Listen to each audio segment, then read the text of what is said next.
So உங்கள் கட்சியில் நாங்கள் வந்து கட்சிக்காரர்களாக சேர்ந்து எம்எல்ஏவாக ஜெயிச்ச அடிமை கிடையாது. நாங்கள் ஒரு மேயர் ஒரு அம்மா இருக்கிறாங்க இங்க. நீ டிஎம்கேல இருக்கிறதுனால மேயர் கிடையாதுமா.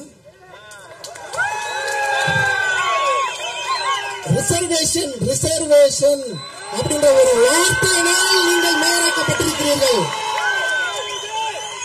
கயல்விழி செல்வராஜ் நீங்க வந்து ஏன் ஆதி திராவிட நலத்துறை அமைச்சரா மாறினீங்கன்றத நீங்க புரிஞ்சுக்கோங்க.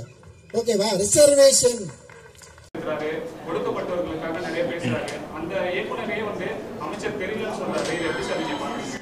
அவர் திரைப்படம் பார்க்கலன்னு அர்த்தம். திரைப்படம் பார்த்துருந்தா ரஞ்சிதா தெரியும். திரைப்படம் பார்க்கல, புத்தகம் அவருடைய புத்தகங்களை படிக்கலன்னு அர்த்தம். நான் தான் சொல்றேன், அவரை ஒவ்வொருவர்களுக்கும் ஒரு பார்வை, ஒவ்வொருவருக்கும் ஒரு வரலாறு இருக்கிறது.